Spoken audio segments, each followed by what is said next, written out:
Well, hello and an extremely warm welcome to my channel. My name is Louise Savage of Louise Savage Muses, and really warm welcome if you're a returning viewer, and an equally warm welcome if you are viewing this rambling slash musing slash whatever it might be for the very first time. So I've been doing a little bit of reflecting. I know, I think maybe the summer feels like it's drawing to a close, and it's that time of year where I don't know, we've had an election in the UK, there's elections brewing in America. It makes me sort of think about politics a little bit and where we're all headed. So I read earlier this year, as those of you who have been following my channel for a little while will know, the Prophit Song by Paul Lynch, which is a dystopic novel set in a future but not very future version of Ireland.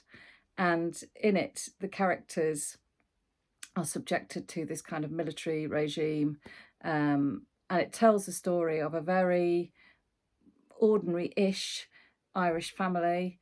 The mother is a scientist.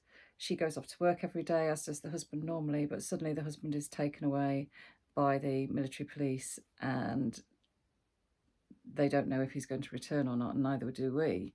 So it follows the sort of disintegration of the society that they're living in, and it looks particularly at domestic detail and the way that the family struggles to, well, the mother struggles to hold the family together.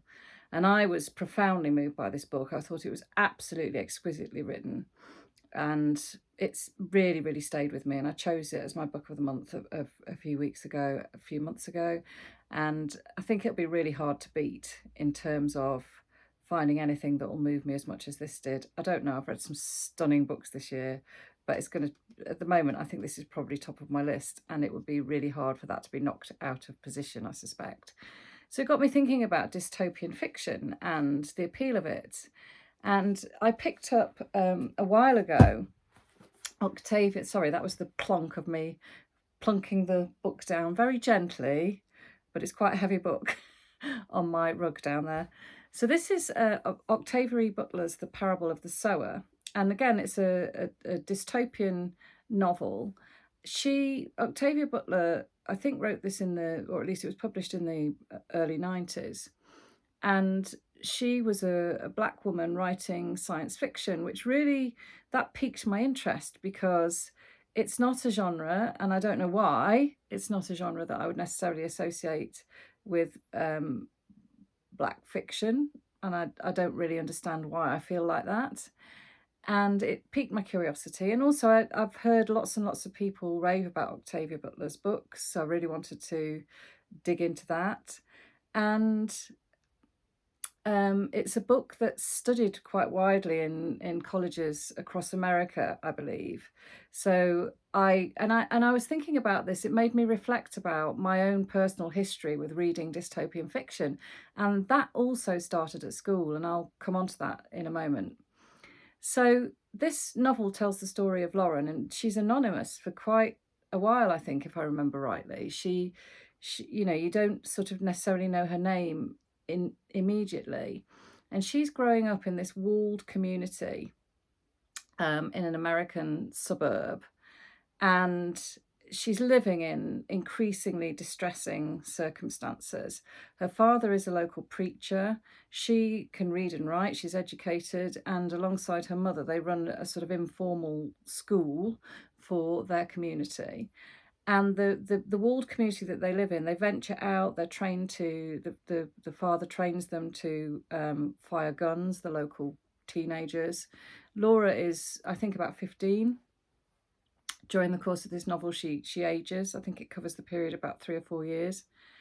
And it's a sort of a voyage of discovery for her. She's learning, she's becoming herself. It's a coming of age novel, but she's coming of age at a time where society has almost completely broken down, and the community is consistently under threat by outsiders, groups of people who are pillaging, raping, shooting. There's gang warfare everywhere, and America has been inflicted by this drug, which when you take it, it wants you to set fire to things.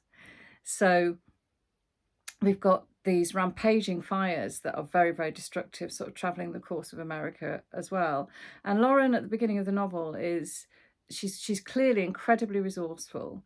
She's also a writer. She writes this text called the what's called the it's not called the Parable of the Sower. What's it called? Earthseed, the Books of the Living. And each section is a new entry in her Earthseed book, which is a bit like a diary. It begins with dates, but also with these kind of poems / philosophical musings that she's writing at the beginning of each section.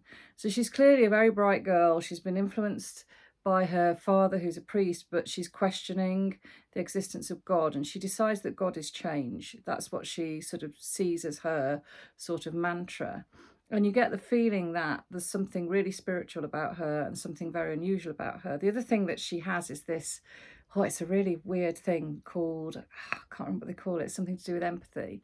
And basically, if someone else is injured or hurt, she feels their pain in exactly the same way, which means that occasionally she sort of dies.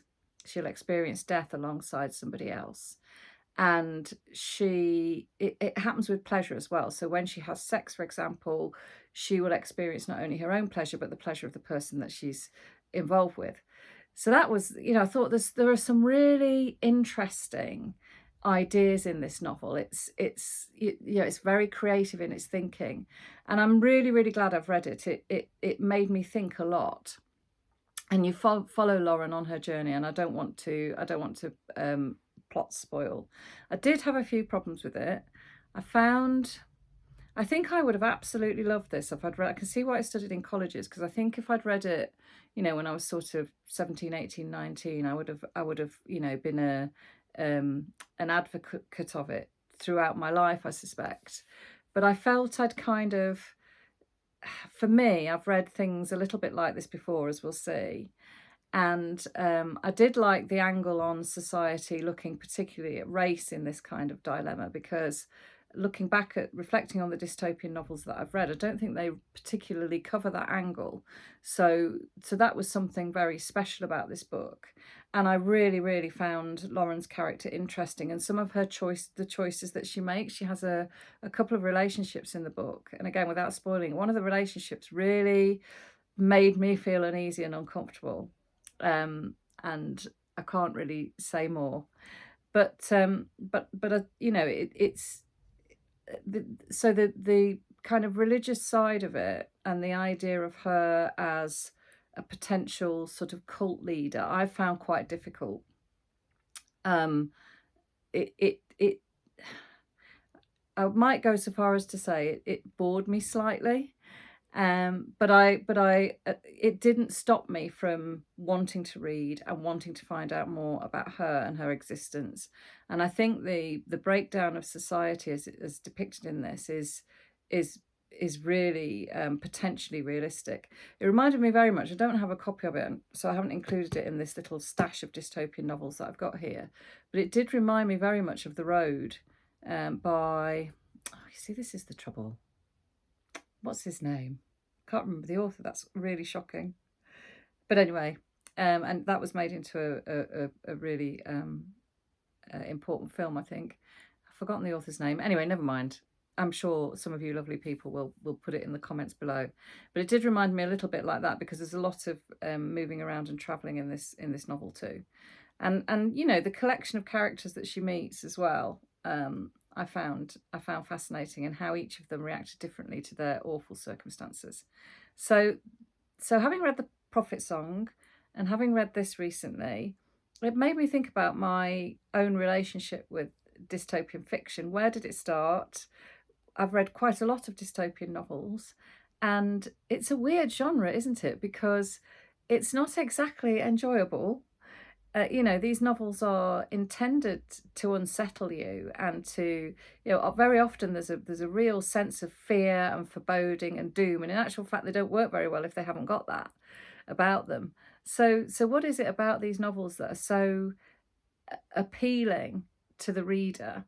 And for me, this time of year is kind of the time when I might sit down and read one. And why is that as well? Is it because the nights are drawing in already? I don't know. So there we are, Parable of the Sower by Octavia E. Butler. So I remember, not this edition sadly, but I do remember reading this novel at school. Now, unfortunately, my education in English was really quite poor at secondary school. It was amazing at primary school. I had fantastic, really stimulating teachers who, read The Hobbit to us and things like that. But at secondary school, I would say that my English education was really quite poor. And I think actually, bizarrely, was one of the things that motivated me to become a teacher, because I thought it's got to be better than this. So this is John Wyndham's The Day of the Triffids. And I remember reading this as a class reader at school. And we literally just read it. We didn't discuss it. We never did anything like that. You'd read it, you might write something about it, but probably not. But this book really hooked me, and I think partly because there was a TV series running at the time with which was a version of this book, a serialization of this book. So The Day of the Triffids, John Wyndham, I really love his science fiction. They're all pretty dystopic novels. And I only found out really recently because this was written in 1951. This was published, or 1952. So it's been around a while, and I hadn't realised that Margaret Atwood wrote an essay about The Handmaid's Tale, in which she explained that she'd been quite heavily influenced by John Wyndham, particularly his novel The Chrysalids, which I have read, and again I haven't got a copy on the shelf, but it's really well worth a read. And the brilliant thing about Wyndham is that he was a scientist, and I think a lot of the early non-fiction writers were either dabbled in science or pursued. Neville Shute, for example, who wrote On the Beach, he was an engineer. So I think this sort of interest in science and this scientific background makes their versions of dystopia more plausible, because they're backing it with some sort of scientific know-how. Now, I haven't thought to ask my husband, who is a scientist, he's a chemist. I don't know whether he's read this. I should have asked his thoughts about it. I might do later and let you know in the future what he says. But for me, one of the things that makes John Wyndham's novels so effective is that the most bizarre and weird things can be happening to human beings, but he makes them so plausible. And that's why I would say his novels are really worth reading. His prose is really clear. I think they're wonderfully composed and structured. And in this particular novel, the world has been hit by what they think is a meteor shower, in inverted commas. And during that process, the hero, who I think is called Bill Marsden, protagonist, he is in hospital because he's a biologist, and he's an expert on triffids. And triffids are plants, and the world has been very interested in investing in these plants, developing these plants, because they produce a particular kind of oil, which is very useful to humanity. And I was thinking about this and thinking that is so like one of the origin stories of COVID, the idea of Wuhan and the Chinese laboratories and the virus escaping. It's almost mirrors this story here, that was written in the 1950s, and those sorts of things. That's why I think, another reason why I think dystopian novels are really fascinating, because you're looking back and thinking, how carefully did they, what foresight did they have? How realistic are their predictions?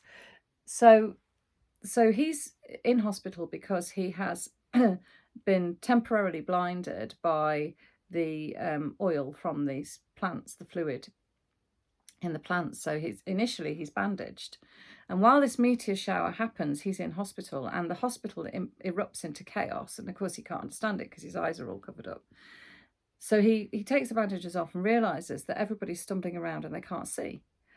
And so most of the population of the world have been blinded by this meteor shower.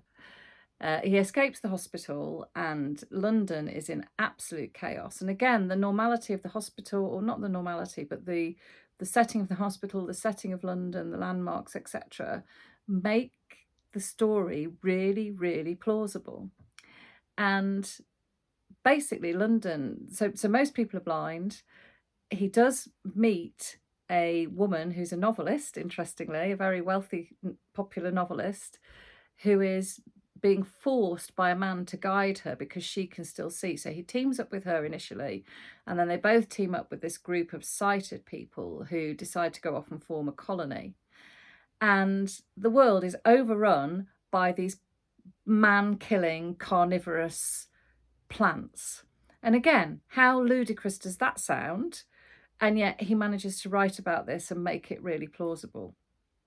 So this has all the ingredients for a really, really engaging, fantastic narrative.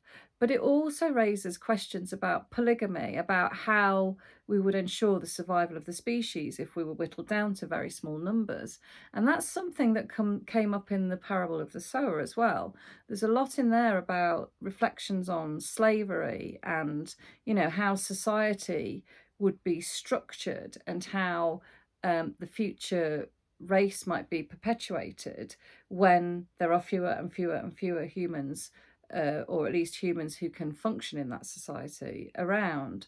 So a lot of these novels have really kind of, I suppose unsurprisingly, overlapping themes. And yeah, it was really interesting reflecting on my first experience of dystopia against my most recent experience, The Parable of the Sower. So I loved this book. It was one of the very few books that I was introduced to at school, certainly up to the age of 16, that I really took away and read avidly and am still very, very fond of.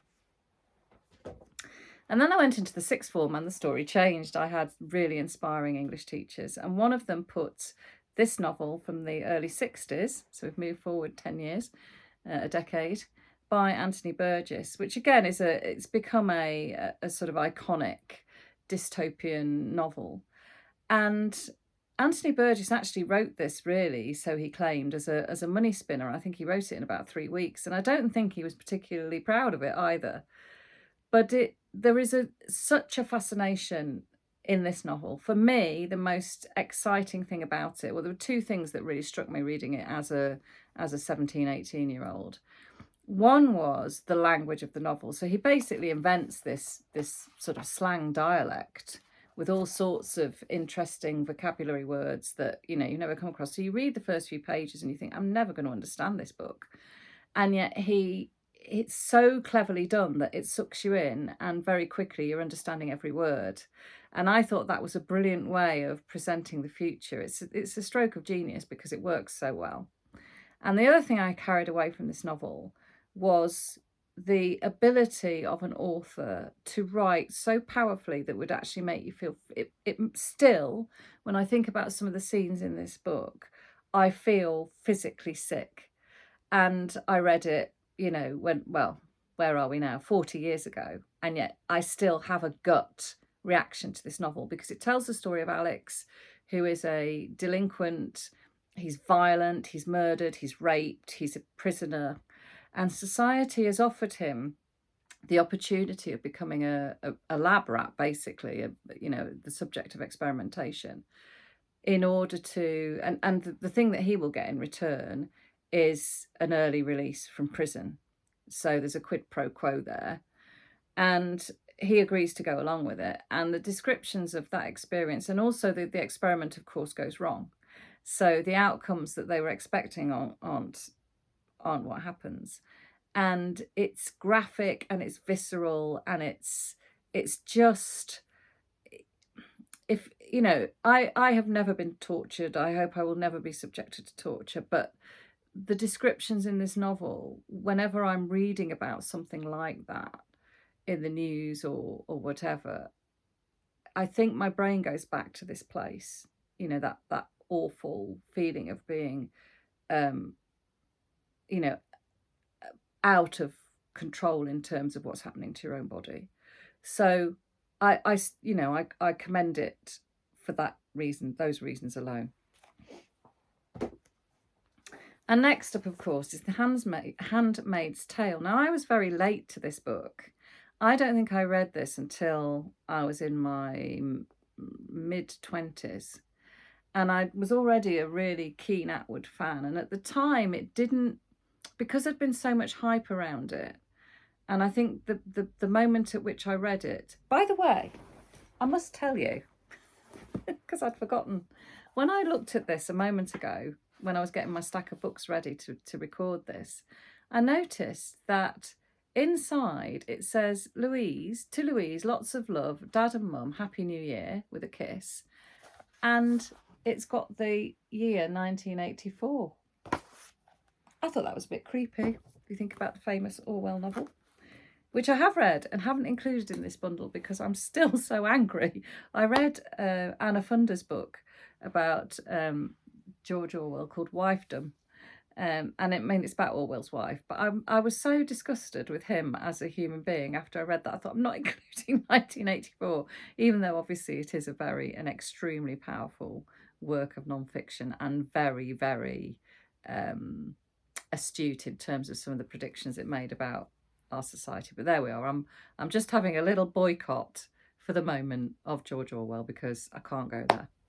So I came late to The Handmaid's Tale and I'd already read Cat's Eye, which is one of my all-time favourite ever books by Margaret Atwood, and various others before I got to The Handmaid's Tale.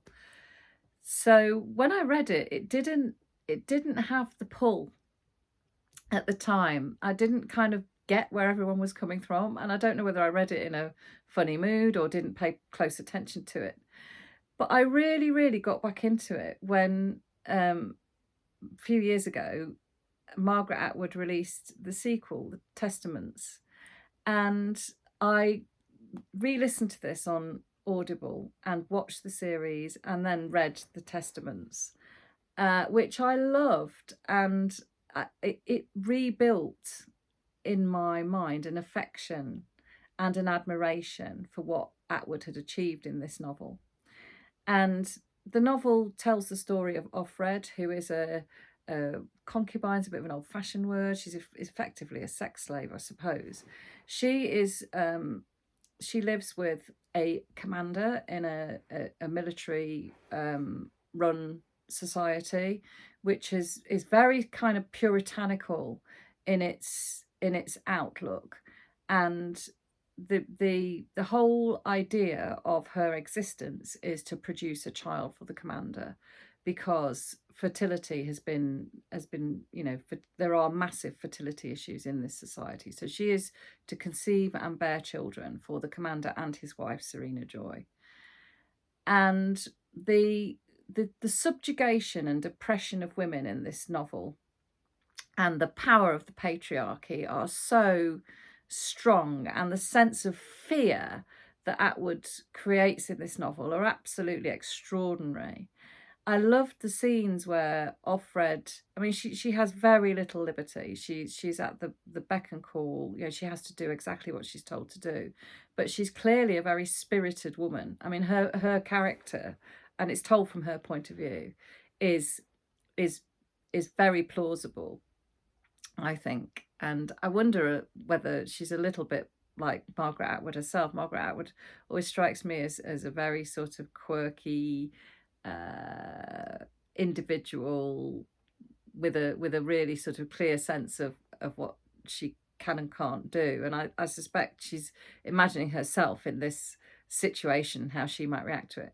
So anyway, Offred, her only sort of moments of liberty, and that's not even the right word for it, are when she goes shopping. She's allowed to go shopping so long as she's escorted, as is shown on here, by another handmaid. So society is divided up. Women have various different roles within this society. So she's a handmaid, and she has to wear red and one of these bonnets to sort of conceal her face, and also so that she can't see around her either. It's like you do to an animal, isn't it? It's gross. And then there are Marthas who perhaps are not so fertile, who do all the domestic work. There are even econo wives for the not so wealthy. So the handmaids serve the commanders, whereas econo wives are the cheaper versions, which not so wealthy men can afford to have in their households. And so I thought, she's exposing through this novel. She's exposing. I mean, the novel is so closely allied to attitudes towards women in lots of societies around the world, that it's deeply frightening. And when you think about, the current drive in America, the anti-abortion drive, it wouldn't take much for things to tilt completely in the direction that is being described in this novel. So I would defend this novel to the hilt, having come to it in a very convoluted journey. I've just realised that I've been waffling on for 25 minutes. Well, I'm supposed to be musing, but there we are. So I need to move on. Now, again, if you watch my channel regularly, you'll know that Anna by Niccolo Ammaniti is also a very, very favourite dystopian novel of mine, set in a beautiful part of Sicily. A virus has struck the earth, and this is about two children struggling without the adult population, because the virus affects you so that once you become of age, once you reach puberty, rather, that's a very old-fashioned expression, wasn't it, come of age, once you reach puberty, you die, basically. So Anna is looking after her much younger brother. The parents are no more, and it's about their journey and their sort of loneliness, their isolation. Anna is the most amazing character. It's a wonderful look at sort of sibling duty and how, and resilience. Actually, it's Anna's character is so resilient, and I love the fact that he chose to make his protagonist female. I thought that was a really interesting decision on Ammaniti's part. If you haven't read anything by him, I cannot recommend him highly enough. His novels are always very disturbing. They come with a health warning, but I love his work. And then The Power, and actually these are in the sequence that I read them in, but they also are in a sequence that I would do if I was doing my top 10. So we're working our way towards the novels, the dystopian novels that I've actually enjoyed the most, which I thought was quite interesting. I don't quite know why that is. They seem to have matured with me, or I don't know. Anyway, I loved The Power by Naomi Alderman. The thing I loved about this novel is its scope. So if you want a dystopian novel that really does have a complete global sweep, this is the dystopian novel for you. I love the idea. So in the novel, women get this tingling in their fingers, and they suddenly have developed this thing called a skein, which is a new sort of organ on their body, which is in their hands, and it means that they can produce electricity. So there's a fantastic, I won't spoil it, but this fantastic scene towards the beginning of this novel where a woman uses this power for the very first time. And of course, it tilts the balance so that women, for the first time ever, become physically more powerful than men. And the novel explores the fallout from that concept. But the thing I loved about it was the fact that there's an English teenager, there's an American lawyer or politician, I think she's a mayor, there's a Nigerian woman, there's a male journalist, there's a rape victim, and it explores how each of these different characters harnesses and uses the power in a different way for different ends. And I thought that was absolutely wonderful. And the whole novel is framed by a conceit, because this male journalist has written to Naomi Alderman and said, what do you think of this, kind of thing. So I think this is a very, very clever and really, really entertaining. I didn't find it as frightening as the other dystopian novels I'd read, but I found it fascinating and I thoroughly enjoyed reading it. And then I decided to read Brave New World not so very long ago. So all of the remaining 4 novels that I'm going to try and whiz through in 1 minute. I was going to try and do this in under 30 minutes. It's not going to happen, is it? It was Brave New World. For some reason, I'd never read this, and this was actually written in the 1930s. And I did find it problematic. I found it, quite dated at times. But the point that the reason I would recommend this, if you're interested in dystopian fiction, is that the opening half of the novel is so flipping frightening. basically they are mass producing these cloned embryos, the society that's represented in this book. And again, you think 1930s, you know, we can clone things now. They couldn't in the 1930s. How did he, you know, it's like he could see, like he could see into the future, like some sort of mystic Meg of literature. And he, Huxley has his society manipulate these embryos with chemicals while they're forming. And again, there's this very clear hierarchy. So there's the alphas who run everything, and they're given chemicals to make them super brainy and blah, blah, blah.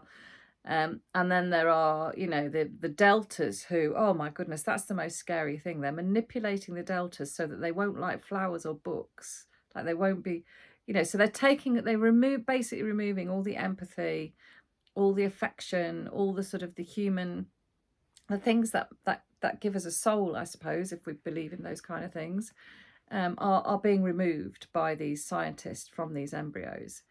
And the novel, you know, Huxley describes all of that so plausibly, and so it's so terrifying that I think you kind of have to read it for that reason. Of course, it's not going to work.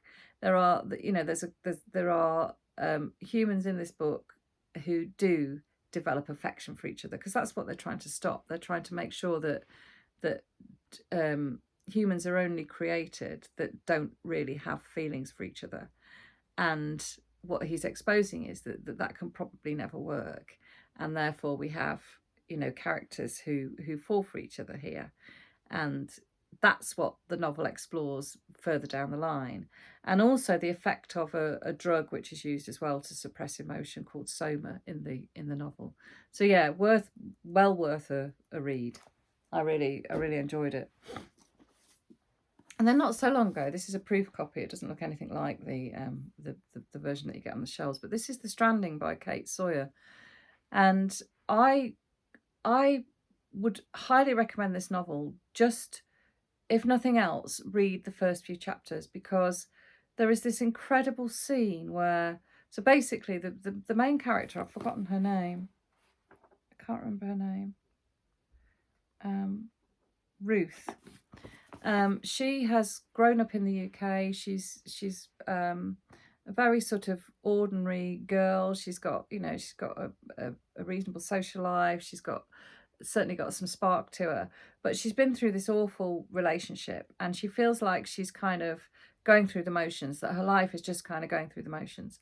And so she decides to fulfill a lifelong dream, and she travels to, I want to say Australia, but I think it's New Zealand. Can't remember.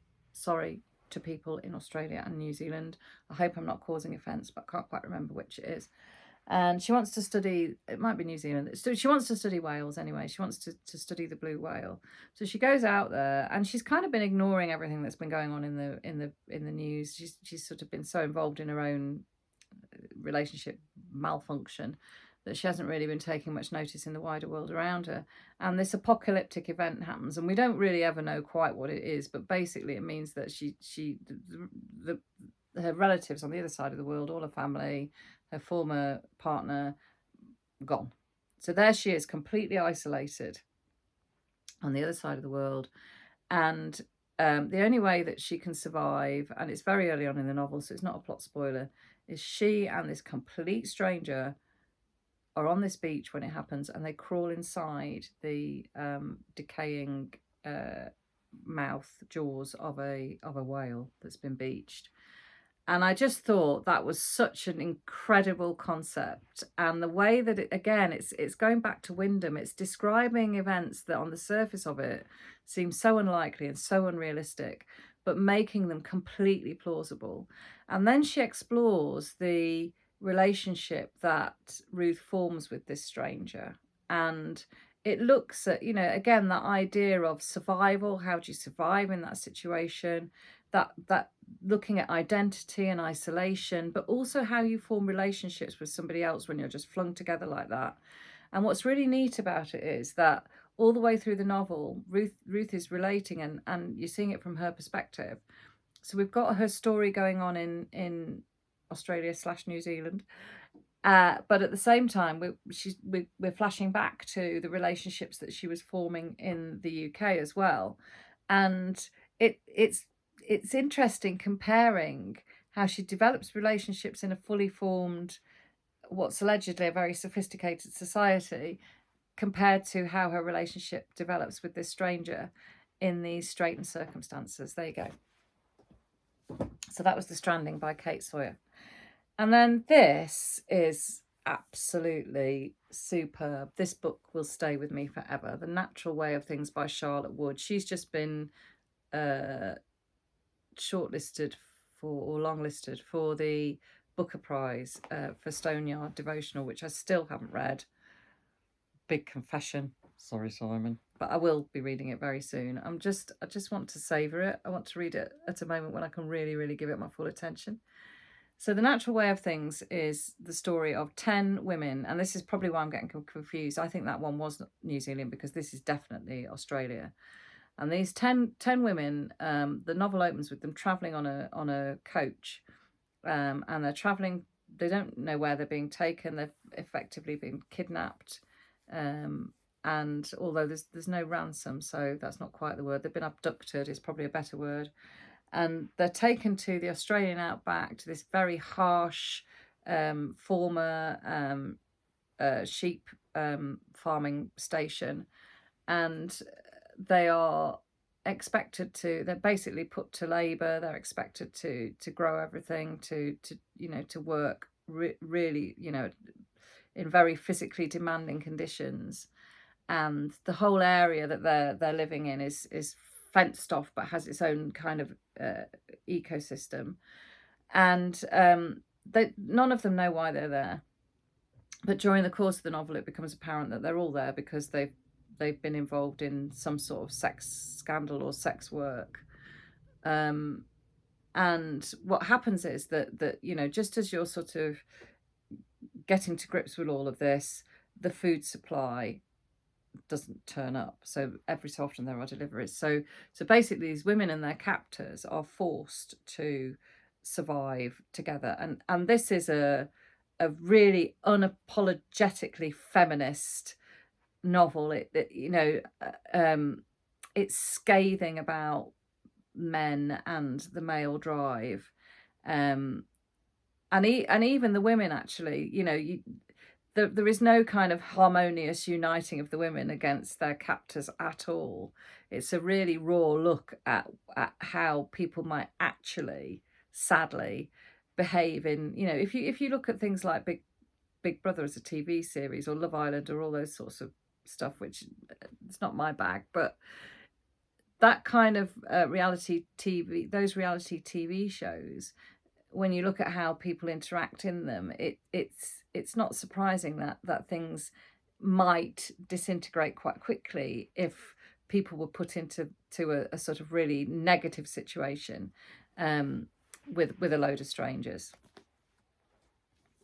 And finally, The Rain Heron by Robbie Arnott. This is an incredible book. He is the most beautiful prose writer. I mean, it's so lyrical, this novel. And it opens with this beautiful description of this rain heron, which is a mythical creature who can come and change the weather.